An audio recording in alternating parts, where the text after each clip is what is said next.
Nossa, professor, eu confesso que eu buguei quando falou que o Macunaíma era do Mário de Andrade. Eu não lembrava disso. Pra mim, ele era da época do. Como é que era mesmo o nome? Da Iracema, do Basílio da Gama O também. romantismo?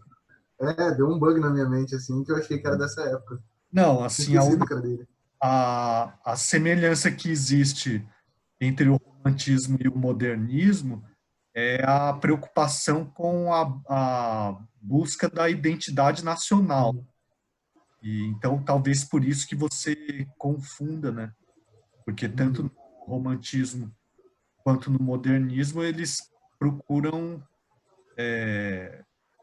compreender e definir, né, o que seria a identidade brasileira, né? Só que é bem diferente, porque o romantismo idealiza, né? E o modernismo até meio que satiriza, né? É mais crítico, né? Uhum. Boa noite, professor. Tudo bem, sim. Minha Ah, internet está ruim. tá. Então, Edivan, qualquer coisa que você queira falar e se tiver com problema de conexão, você pode digitar no chat, tá bom? Tá ok, obrigado. Você também, viu, Gabriel?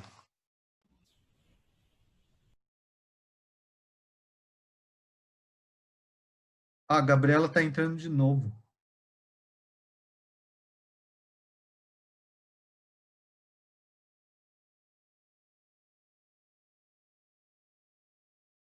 Ela deve estar entrando com dois, né?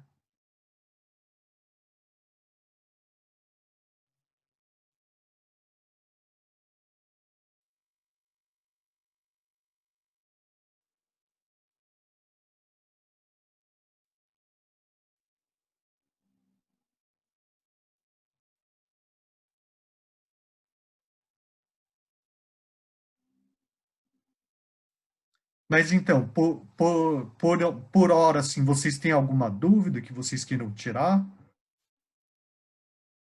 Por enquanto, eu tô tranquilo, professor. Eu vim Aham. mais pela saudade mesmo para participar e tal. Então, assim, é uma situação um pouco estranha, porque, na verdade, é muito conteúdo para pouco tempo, né? Então, por isso que eu posto muito material lá, né?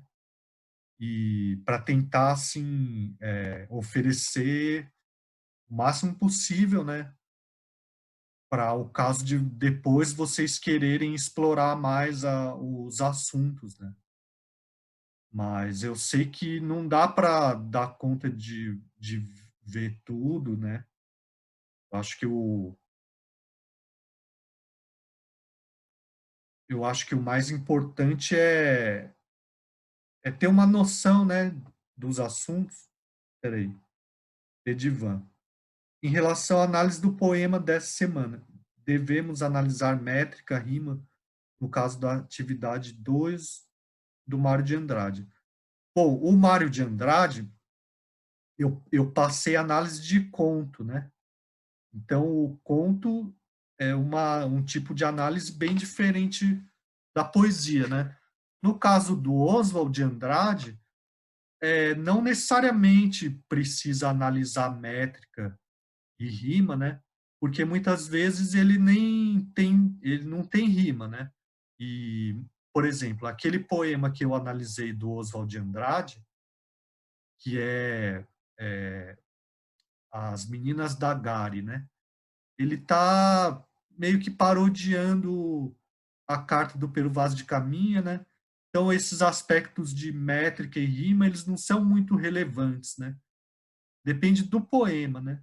Você tem que ver se a métrica e a rima ajudam a criar algum efeito estético ou de sentido, né? Tudo bem? Aham. É, Gabriela, você tem alguma dúvida assim que você queira tirar? Vamos ver se eu consigo falar.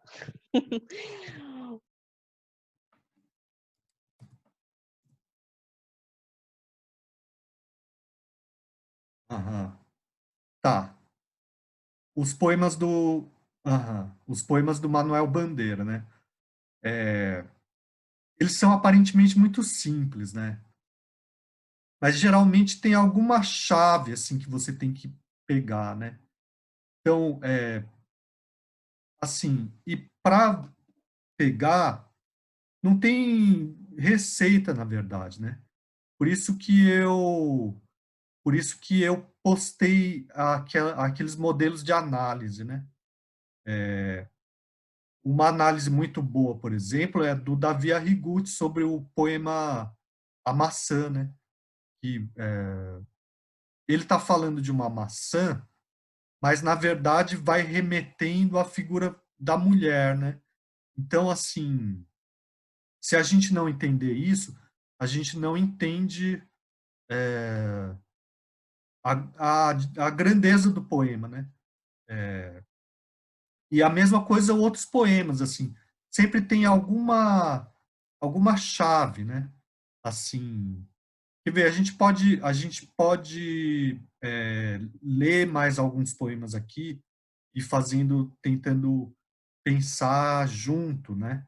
Acho que isso seria um bom exercício, né? Eu vou pegar aqui aquele PDF, né? Do, do Manuel Bandeira que eu postei lá, né? E daí a gente tenta fazer esse exercício junto, né? Porque geralmente quando eu estou dando aula, eu gosto de fazer isso com que os alunos vão chegando ao sentido junto comigo, né? Presente aí, só corrigindo, não era Basílio da Gama, era Mensagem de Fernando Pessoa, esse disco Ah, aqui, ó. tá, Fernando Pessoa. É, tá invertido, Sim, mas... Mensagem. Mensagem é um livro tipo épico, né? Só que é uma épica moderna, né? É um livro bem importante, assim, bem central do Fernando Pessoa, né? Uhum. Ó, esse poema Maçã é um poema que fez com que eu começasse a gostar do Manuel Bandeira, né? Ele foi analisado em sala por uma professora minha de língua portuguesa, né? Então, vamos tentar fazer a análise juntos para vocês entenderem mais ou menos assim o que eu estou falando que seja uma chave de o que é encontrar a chave, né, de interpretação, né? Então, o poema é assim, ó. Maçã. Por um lado, te vejo como um seio murcho. Pelo outro, tá aparecendo aí na tela, né? Sim. Outro como um ventre de cujo umbigo pende ainda o cordão placentário. És vermelha como amor divino.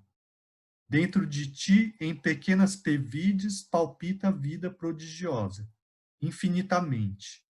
E quedas tão simples ao lado de um talher num quarto pobre de hotel. Então, é, o vocabulário é bastante simples, né? A linguagem é bastante simples. Talvez uma palavra diferente, desconhecida, é esse aqui, pevides, né? Pevides. Pevides é sementes, né?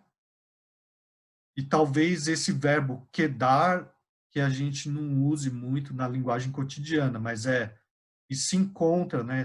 E está ali, né? Certo? Bom, daí a primeira coisa é assim, do que ele está falando nesse poema, né? Qual é o assunto desse poema?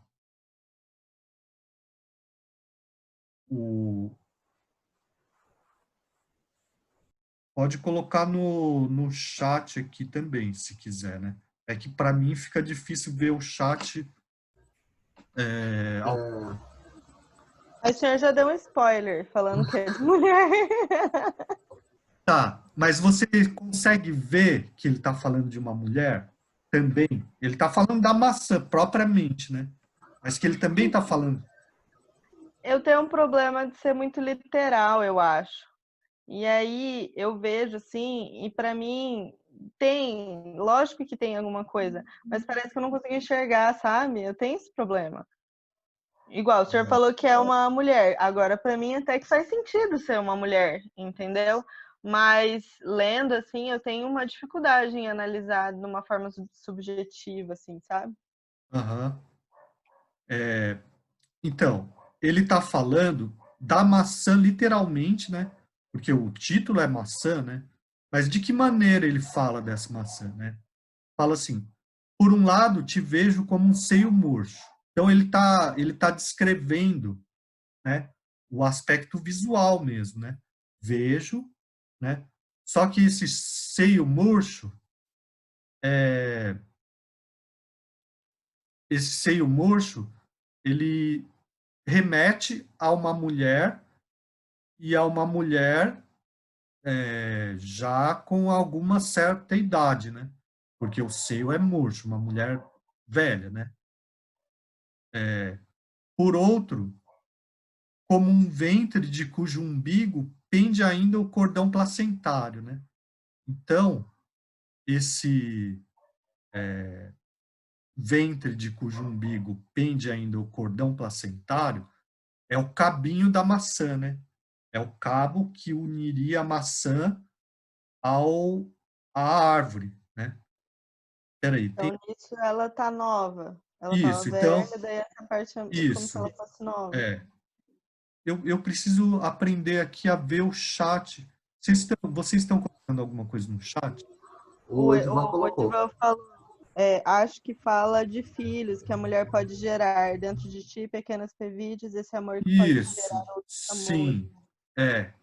Então, isso mais para frente é isso que ele tá falando, né? Então, te vejo como um seio murcho, pelo outro como um ventre de cujo umbigo pende ainda o cordão placentário. Então, é a visão da maçã de um lado e de outro, né? Sendo que de um lado lembra uma mulher mais velha, de outro uma, uma mulher, uma criança, né? Né? Porque o umbigo, ou melhor, ou uma mulher que deu à luz, né? É vermelha como o amor divino. Daí de fora, né? E também quando fala de vermelha como o amor divino, lembra o quê? Né? Que está relacionado com a tradição é, que fala da maçã. Que remete? Pecado, É um eu acho, pecado, né? né? Aham. O que mais você falou, João? Não, eu falei só o pecado, eu acho, né? Sim, o pecado. Mas por que o pecado? O fruto proibido de Adão e Eva. Isso, o fruto proibido. É o fruto proibido. Embora na Bíblia não esteja escrito que é a maçã, a tradição associou o fruto proibido à maçã, né? Daí depois, como o Edvan falou aqui, dentro de ti, em pequenas pevides, palpita a vida prodigiosa infinitamente, que é o potencial da mulher gerar a vida, né? E quedas tão simples ao lado de um talher num quarto pobre de hotel. E agora? Tanto medo de falar e falar besteira. Não, mas pode falar, porque a ideia é por tentativa, né? A gente vai chegando, né? Não sei, não sei, ó, pensei numa prostituta, sei lá, Sim, é isso, é isso. Nossa. Então, porque desde o começo ele está associando a maçã com a imagem da mulher, né? E no final ele não faz essa relação explicitamente. Mas se desde o começo a gente estava associando a maçã com a mulher, Então, aqui no final, a gente vai acabar associando também, né? Então, ele está falando da prostituta, né? Ou ele está sugerindo essa associação, né? Mas ele não fala de uma maneira direta e ele não fala de uma maneira vulgar, né? Assim, não é pelo fato da mulher ser prostituta que ela está sendo vulgarizada, né? Que ela está sendo descrita de uma maneira grosseira, né? Então, é isso que é a chave, né? Ele coloca alguma coisa que você tem que adivinhar, né? E, então, cada poema vai propor alguma coisa desse tipo, né? Se vocês lerem lá se vocês lerem a análise que o Davi Arrigucci faz desse poema, vocês vão ver que ele vai falar também da forma, né? Por exemplo, esse verso aqui, os versos são desiguais, né? Por um lado, te vejo como um seio murcho, pelo outro, como um ventre de cujo umbigo pende ainda o cordão placentário. Esse daqui é extremamente longo, tão longo que ele nem cabe na linha e tem que cortar, né? Isso aqui significa que o verso continuaria. Ele só não continua porque acabou a página, esse sinal aqui, né? E daí o Davi Arrigucci vai falar, bom, tem um aspecto também de como se o aspecto gráfico também tivesse um significado, né? Então aqui é como se tivesse uma relação com a própria ideia do cordão placentário e que une a criança à mãe, né? Depois, és vermelha como amor divino. Aqui é um verso separado, né? Ele não está em estrofe nenhuma. Depois, dentro de ti, em pequenas pevides, palpita a vida prodigiosa, infinitamente, vai diminuindo, né? O tamanho do verso. E também a sonoridade, que ele vai usando D, T, P, que são plosivas, né? São consoantes plosivas, e palpita a vida prodigiosa. Como se esses sons fossem reproduzindo o palpitar do coração, né? E a palavra vida, ela está exatamente no meio dessa estrofe, né? Então, é como se reproduzisse o trabalho formal, reforçasse a ideia daquilo que está sendo dito, né?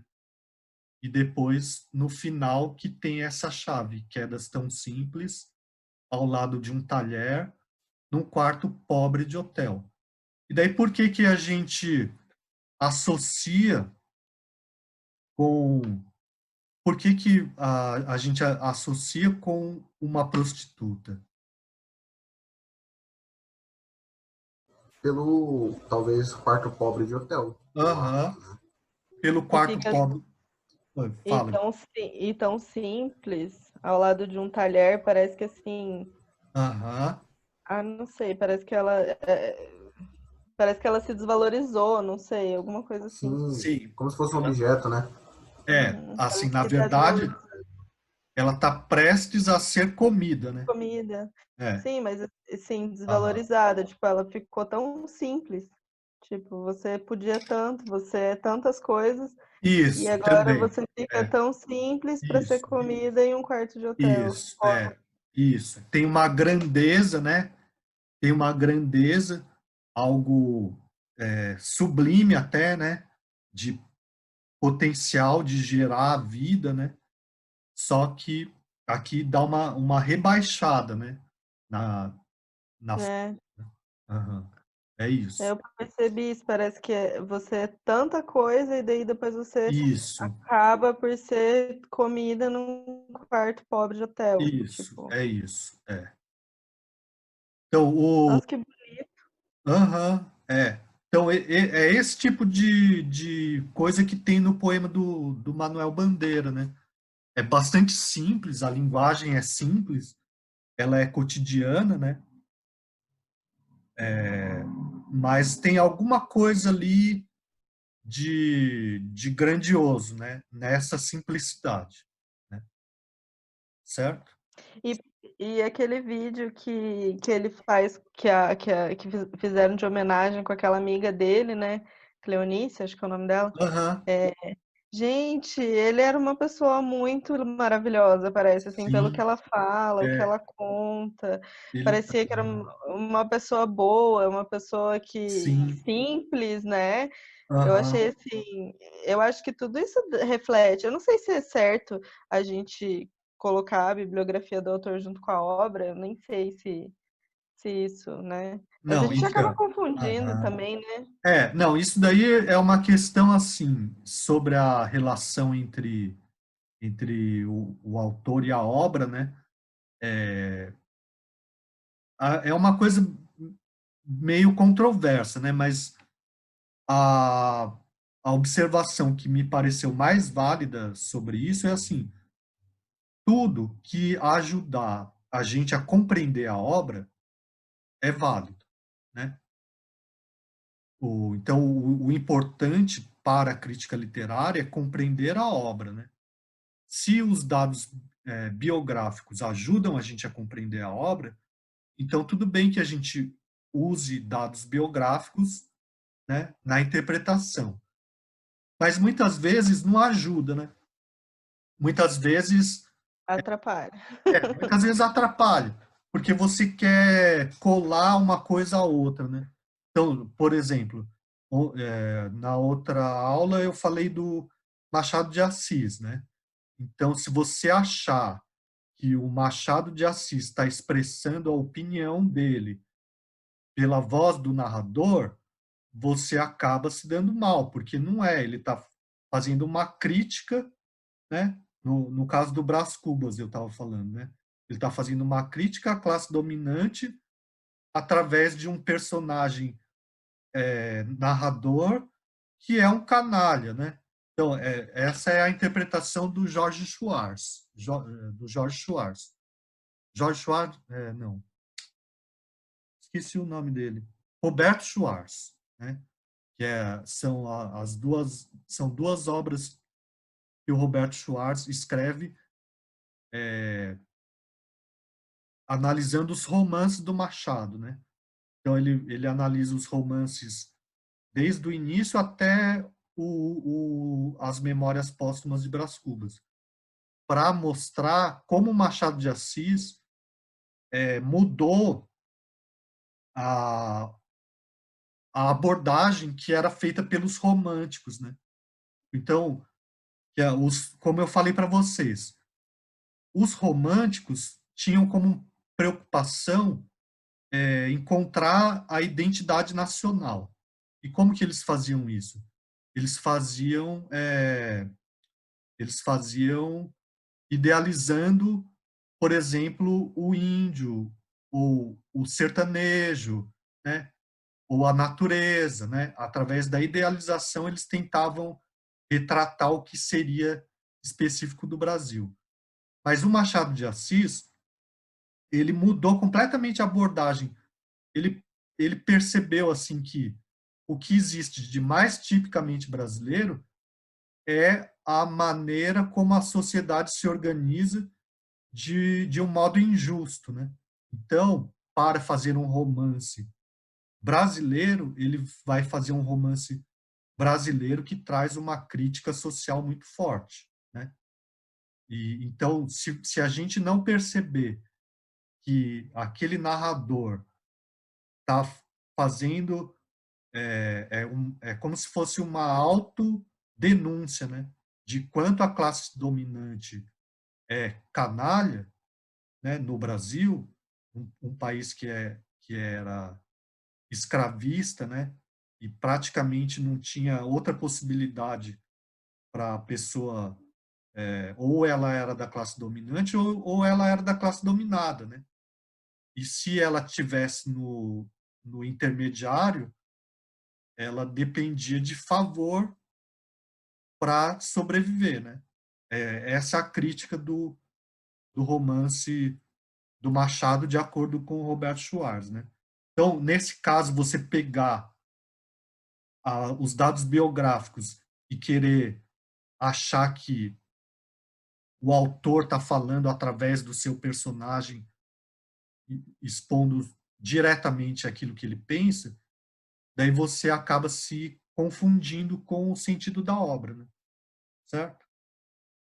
Essa. Mas assim, enxergar a simplicidade dele, acho que é ok, né? Do Bandeira. Sim, sim. Então, aí que tá. Então, no caso do Manuel Bandeira, uma coisa importante, por exemplo, é o fato dele ter descoberto que tinha tuberculose, né, quando era estudante, e isso ter feito com que ele se dedicasse à literatura, né? Isso ter feito com que ele largasse os estudos, né? Que ele fazia arquitetura, né? E se dedicasse à literatura.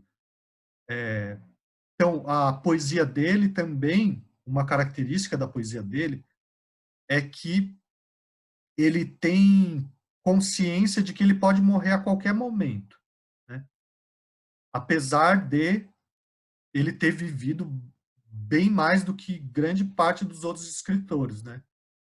Mas ele sempre teve presente na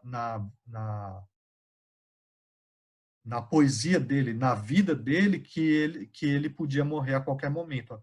A consciência da morte é uma coisa muito presente na poesia do Manuel Bandeira, né? Então, isso é um outro dado biográfico que ajuda a gente a compreender essa poesia, né? Então, é verdade isso que a Gabriela está falando, né? Por exemplo, ó, esse é o primeiro poema do primeiro livro do Bandeira. Então, o livro chama A Cinza das Horas, né? Que já remete a como se fosse a morte do tempo, né? A cinza das horas, né? E o poema chama Epígrafe, ou seja, é um poema que vai ilustrar aquilo que vai ser, que o livro vai tratar, né? Então, porque é isso que é uma epígrafe, né? Então, quer ver? Vamos ver como é esse poema. Ó. Sou bem-nascido menino, fui como os demais feliz. Depois veio o mau destino e fez de mim o que quis. Veio o mau gênio da vida, rompeu em meu coração. Levou tudo de vencida, rugiu como um furacão. Turbou, partiu, abateu. Queimou sem razão nem dó. Ah, que dor, magoado e só meu coração ardeu. Ardeu em gritos dementes, na sua paixão sombria. E dessas horas ardentes ficou esta cinza fria, esta pouca cinza fria, né? Então, esse é o primeiro poema do primeiro livro dele, e tem o nome Epígrafe, né? O que significa que meio ilustra o que é a obra do Bandeira, né? Como se fosse assim a porta de entrada, o cartão de visitas, né? Como ele se apresenta, né? E daí, que ele está falando? Do que ele está falando aqui?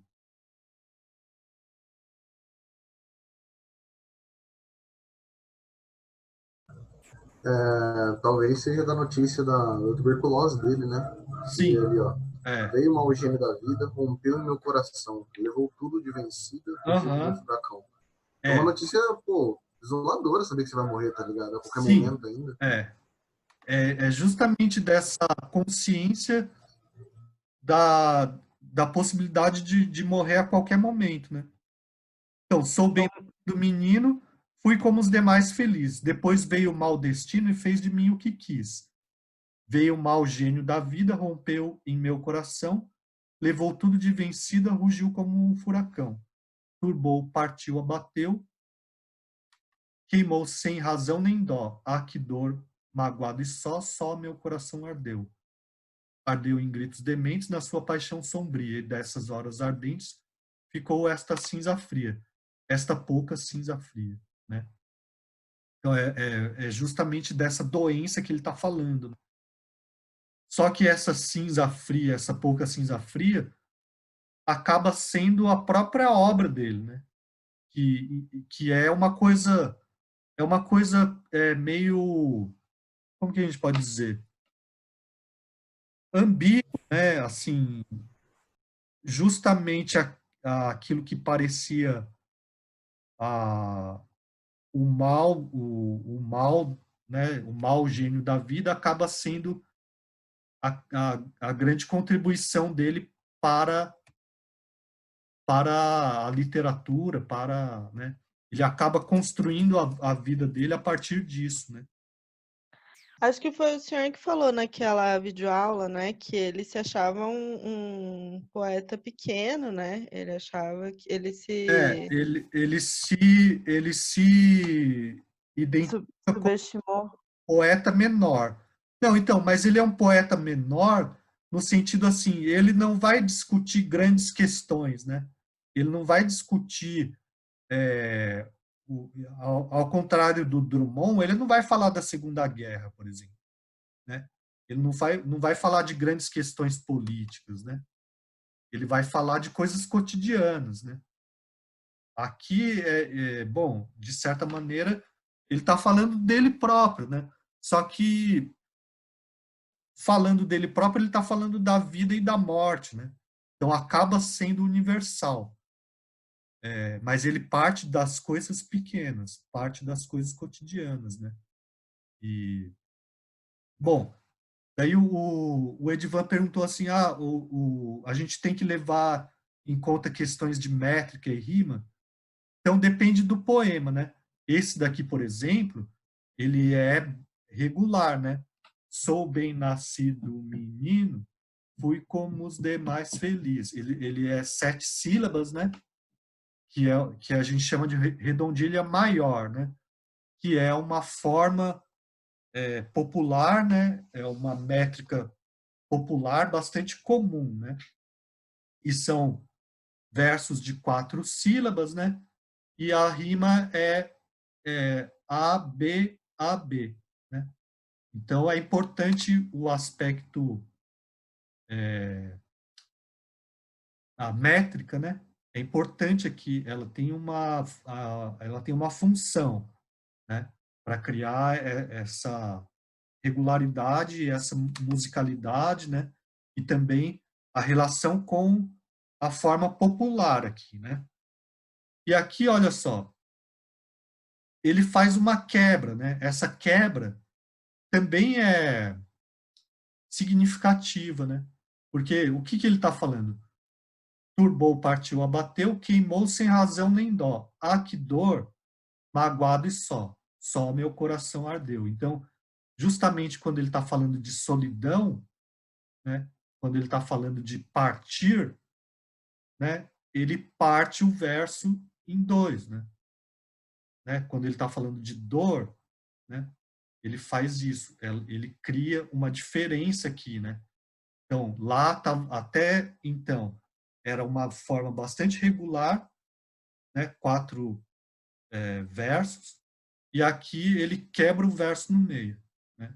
Então, isso tem um significado, né? Daí depois ele volta.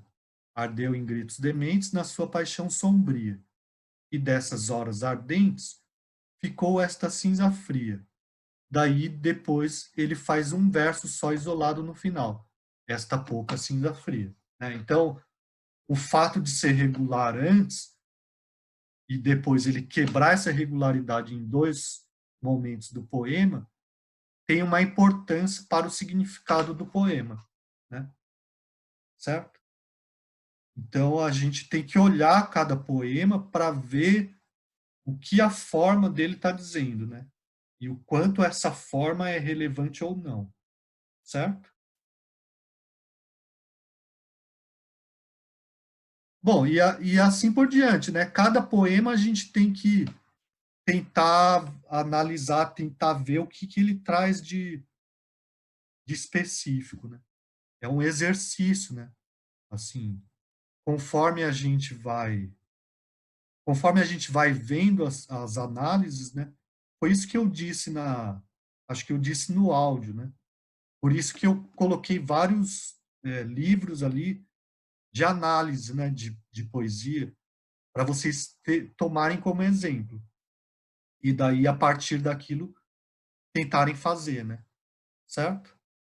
Então, não existe uma só maneira correta, né?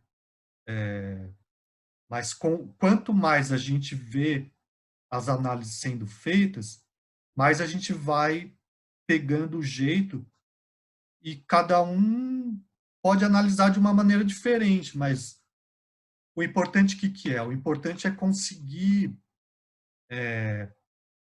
compreender mais do que um leitor comum compreenderia, né?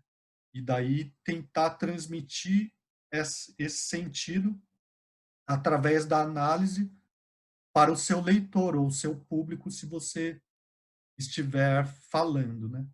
Certo?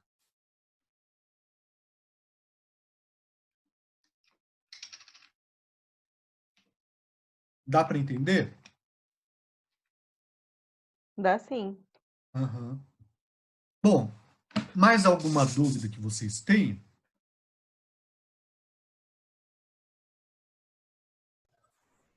Acho que não, professor. Eu só tenho uma dúvida, na verdade, que Aham, não é fala. muito do conteúdo, mas é que eu tenho uma dúvida do seguinte. Eu descobri que eu tenho Quincas Borba aqui em casa, e para eu Sei. ler Quincas Borba, eu tenho que ter lido Memória Póstumas primeiro, porque eu ouvi Não, falar que ele aparece, né, no Memória Póstumas. mas não precisa não. Cada romance do Machado de Assis, ele tem ele é independente, né? Embora Uhum, tenha essa questão de um personagem aparecer no outro romance, não é uma coisa necessária, né? uhum. Tá, uma outra coisa que eu queria dizer, que eu não disse ali ainda no material lá que eu tenho postado, é assim, uma coisa importante, porque assim, eu estou condensando o conteúdo ao máximo, né? Então, eu estou tentando transmitir, assim, estudar os autores principais mesmo, né? E muita coisa fica de fora, né? Então, por exemplo, tem no Moodle ali, né? Quando eu falo do modernismo, fase heróica, né? Daí eu postei uns capítulos que falam das revistas e dos manifestos, né? Aquilo lá, eu não estou colocando, não estou criando nenhuma atividade para ser feita a partir daquele material. Mas, assim, muitas vezes, né, a gente encontra um objeto de pesquisa justamente naquilo que é deixado de lado, né? Então, eu até pensei em fazer uma videoaula sobre aquilo, né, a partir de um esquema que eu tenho de fichamento daqueles capítulos, né? Mas eu falei, já tá tanta coisa que eu estou postando que eles vão ficar, assim, só vai espantar, né, os alunos. Mas, assim, se vocês pensarem, por exemplo, ó, ali naquelas revistas e manifestos, vão surgindo vários autores importantes, né, que talvez não sejam canônicos, assim, no sentido em que apareçam em todos os livros didáticos, por exemplo, né? Mas só para trazer como exemplo aqui, o Aníbal Machado, ele é um dos autores que aparece citado ali, né? E ele foi justamente o autor que o professor Marcos estudou, né? E o Rosário Fusco, que é o autor que o Patrick estuda, né? Ele também aparece ali entre os autores que participam das revistas, né? Então é assim por diante, né? O autor que eu estudei, ele chama Murilo Rubião. Ele é contemporâneo a Clarice Lispector e ao Guimarães Rosa, né? Geralmente, nos livros que falam sobre literatura, livro didático, por exemplo, de ensino médio, né, vai falar do Guimarães Rosa e da Clarice Lispector. E acho que poucos livros vão falar do Murilo Rubião, né? Então, assim, o que eu estou querendo dizer é assim, infelizmente, né, a gente faz essa seleção, né, mas isso não significa que tudo que foi deixado de lado é desprezível, né? Certo? Então, acho que o João que estava com o livro do Alfredo Boss, né, nas primeiras aulas, foi, João? Foi, foi. Aham, então, um livro como o do Alfredo Boss é um livro importantíssimo para a gente saber quais são os autores, além daqueles que sempre aparecem, né? Além dos canônicos, quais aqueles que pouca gente estudou ou estudou, não estudou o suficiente, né? Então é sempre bom assim ter bastante referência, né? Claro, para quem quiser seguir a carreira acadêmica na área de literatura, né? E é isso, assim. Ô, professor, Fala. mas se o senhor quiser postar lá, tranquilo, tipo, pelo menos eu consigo assistir de boa sobre esses Tá, manifestos, né, e tá tal. bom. Mas assim, desde que fique claro, né, que o intuito é esse, né? Não é? Professor, coloca como material extra, que aí eu Aham. acho que não assusta tanto. Não, então, mas grande parte do que eu coloquei ali é material extra, né? Assim, Ou opcional, não é sei, alguma coisa opcional. assim. Tá, eu Acho que escrevo no título, né? a linguagem ajuda. Aham, tá. Ô, professor, se eu vou seguir a área linguística, é importante eu saber analisar um poema, não é? Eu me sinto meio burra de às vezes não conseguir. Não, então, é evidente que quanto mais ampla for sua formação, melhor, né? Por exemplo, o José Luiz Fiorin, que é linguista, ele faz análises muito interessantes de textos literários, né? Eu postei ali um capítulo do livro dele, né? Analisando o poema do Bandeira profundamente, né? Mas o capítulo é sobre pragmática, né? Mas ele traz aquela análise e é uma análise bem interessante, né? Que você assim desperta mais o seu gosto tanto pela linguística quanto pela literatura, né? Eu vi algumas palestras dele e é bastante comum ele trazer um poema para fazer análise, para falar do assunto da linguística, né?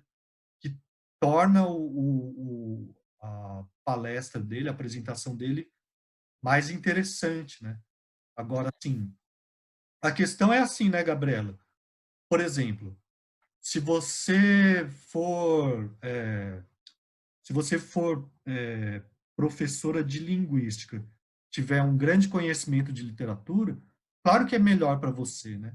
E é a mesma coisa, se você for da literatura, tiver um grande conhecimento da linguística, melhor, né? A sua aula se torna mais rica, né? Assim como você pode dar aula de inglês e saber francês e espanhol, melhor ainda, né? Certo? Então, professor, até nessa do Monteiro Lobato eu dei uma misturadinha ali, tá?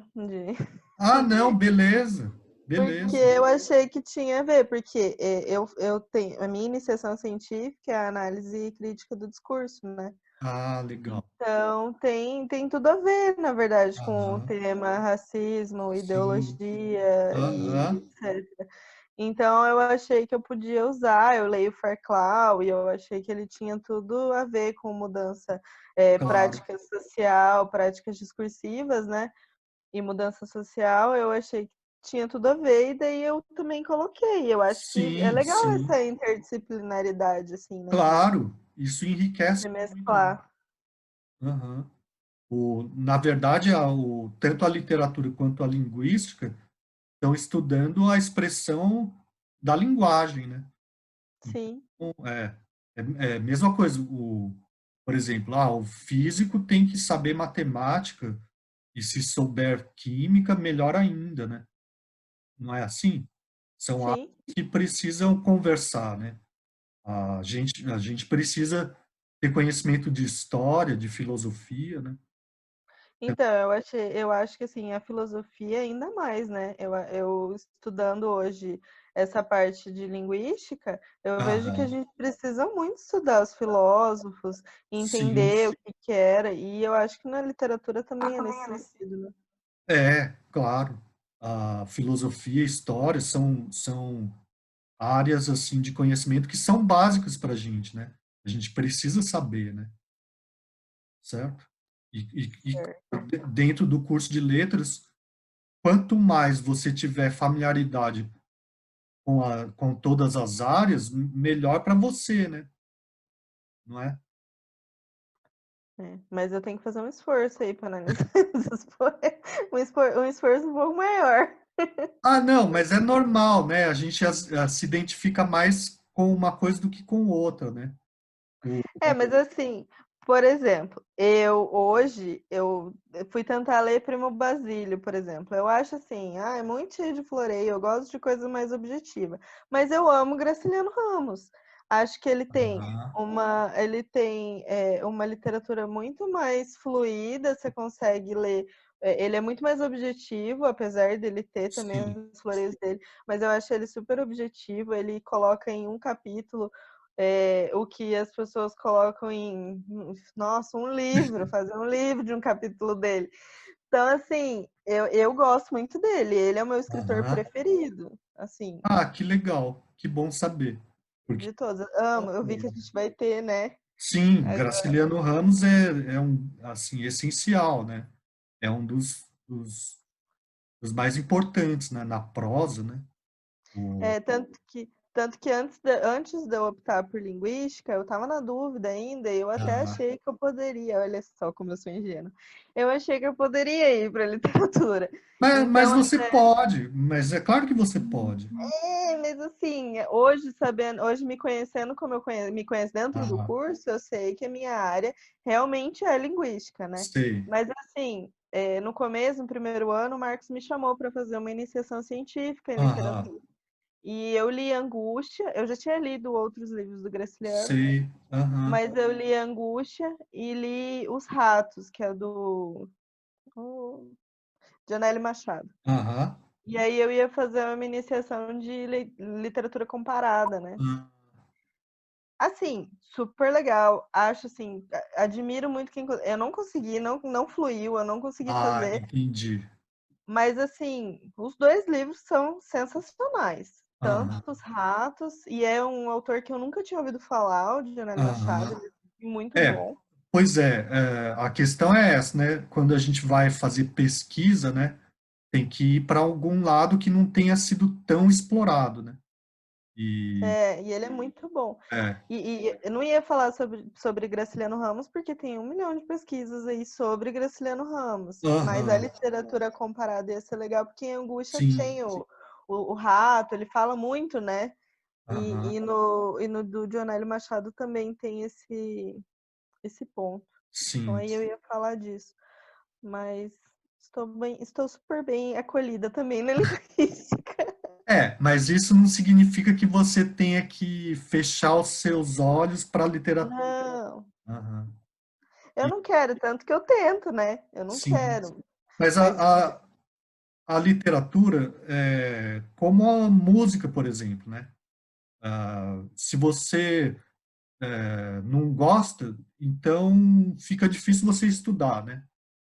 E outra coisa também é que você sempre vai gostar mais de um tipo de música do que de outra, né? Então, sim. com a literatura, né? Então, você falou, eu leio o Primo Basílio e acho que é meio chato, muito rebuscado, a linguagem e tal, né? E é assim mesmo, né? Os professores de literatura também têm os seus gostos, têm as suas preferências, né? Acontece que quando eles vão dar aula, eles não podem ir só assim oferecer para os alunos só o conteúdo dos autores que eles gostam, né? Assim, porque daí é muito parcial, né? Eles têm que oferecer um panorama mais geral, né? Para, né? Contemplar Que aí você tendo conhecimento, você sabe para onde vai, né? Agora, se isso. você só mostra uma coisa. É. Não, e também, por exemplo, ó, você pode não gostar tanto de um determinado autor, mas se você for dar aula de literatura, você tem que compreender qual a importância desse autor, né, para aquela literatura específica, né? Então, na história da literatura, né, o oh, escapou o nome para mim. Nossa, deu um branco agora. O autor do Primo Basílio, O Essa de Queiroz. o Eça de Queiroz, na história da literatura portuguesa, o Eça de Queiroz é central, né? Então você não pode deixar de falar dele, né? E o Primo Basílio também é central para a literatura portuguesa, né? E então você tem que falar do Primo Basílio, né? Ou do Eça de Queiroz. Não, ele é ótimo, eu só não consigo Aham. ler, mas ele é ótimo. Não, eu Ele, tô dando um exemplo assim, né? aham. É, assim nesse sentido, certo? Não, mas é isso, mas Graciliano Ramos até o final. Em relação à literatura, ele é sensacional. Não vejo a hora de estudar ele, acho ele muito. O Graciliano Ramos, a forma como ele escreve tem muito a ver com o tipo de coisa que ele diz, né? E então, por exemplo, o, o nome do livro Vidas Secas, né? Ele está falando de uma determinada realidade ali, né? Então a linguagem que ele usa também não é floreada, é seca, né? A linguagem é seca. É, eu acabei de ler São Bernardo também, nossa, achei Aham, muito legal. Ele traz sim, uma afetividade no que ele escreve, você se aham, identifica, assim. Eu não sei se é o regionalismo dele também, aham. mas ele traz uma memória afetiva, parece. A gente começa a Sim. ler, você super se identifica igual. Ele fala muito ali o Paulo Honório, ele Aham. é a elite brasileira, Sim, a nata da elite brasileira ali, o pensamento, tudo que faz e tal. Assim, é muito legal, porque é muito atual ao mesmo aham. tempo, né? É. A Mas gente, a gente o Paulo Honório, ele não é alguém da elite que nasceu rico. Não, então, isso que é engraçado, né? É. Ele reproduz aquele discurso da elite, né? Ele Aham. tem aquele pensamento que o comunismo mata, não sei Aham. o quê, que quando a Madalena Aham. fala de comunismo, ele quase tem um troço, nananã. Aham. E, e aí você vê a Madalena, ela é o exemplo de pureza, de Aham. bondade, assim, tudo que ela pode fazer, ela faz, e ela era muito Aham. pobre, né? Assim, eu acho sensacional, assim, eu acho a Sim, escrita é. dele, não tem para O... botar defeito, não tem. Que Eu bom. gosto muito dele. Aham. Eu não tenho lido muito literatura e eu estava com medo de ficar um pouco alienada, né? Como agora com essa iniciação científica, a gente acaba lendo só a nossa área, né? Sei. E aí eu fui no Sebo aqui no Daniel e aí eu falei, gente, eu preciso muito comprar literatura, porque eu preciso ler literatura. Esses clássicos, eles estão disponíveis, a maioria deles, em PDF, né? Esses Aham. mais clássicos assim, né? Tipo, o Graciliano Ramos, eu acredito que é a obra inteira dele dê para achar em PDF, né? É. Não, mas eu comprei ele, daí eu comprei Caetés e comprei São Bernardo. Daí eu li Aham, São Bernardo e daí agora eu comecei Caetés. aham. Ah, legal, legal. Mas eu só consigo comprar ele, não adianta. É, mas isso agora, né? Depois você vai, né? Tem a vida inteira para ler, né? Eu tenho medo só de ser essas pessoas alienadas que acabam só ficando na sua área, sabe? Fica muito focado naquilo e daí você acaba sendo um analfabeto funcional nas outras áreas, né? Nas outras. Ah, mas eu acho que a própria, para você se aprofundar na área que você escolheu, você tem que estudar outras coisas também, né? Porque, bom, a análise do discurso, por exemplo, tem que estudar marxismo, tem que estudar psicanálise, né? Assim, Não, tudo. É, Tô ficando meio louca, mas a gente vai indo. assim, Tá tão novinho. não, então, a análise do discurso é uma área da linguística que, pela própria natureza, ela tem que dialogar com as outras, né? Ela tem que dialogar com coisas que estão fora da linguística, né? Você tem que ter um discurso para analisar, né? Tem que Isso, ter alguma também, coisa. para começar, né? E esse discurso, ele vai ser sobre algum assunto que não é a linguística, né? Uhum. É. Então, né? Pela própria natureza, não tem como você ficar alienado, né? Porque senão você não progride na própria área que você escolheu, né?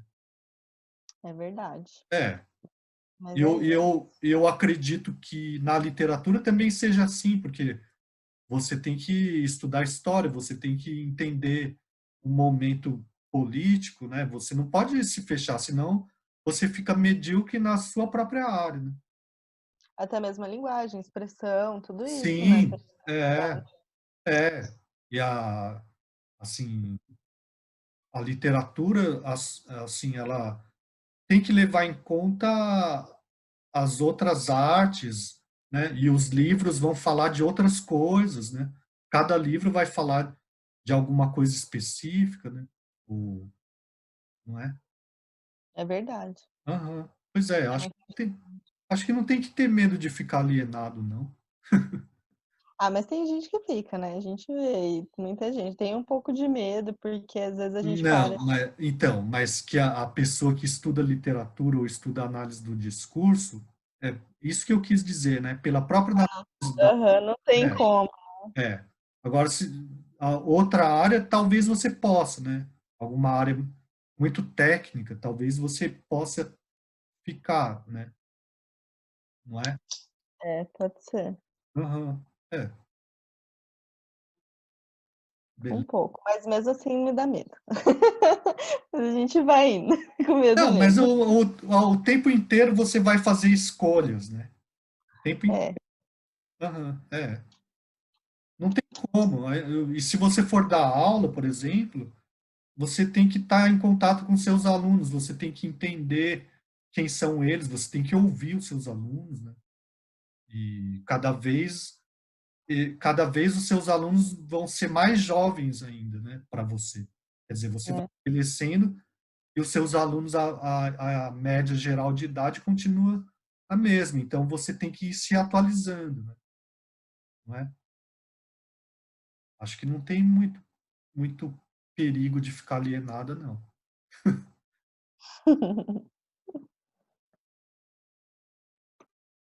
Mas beleza, então?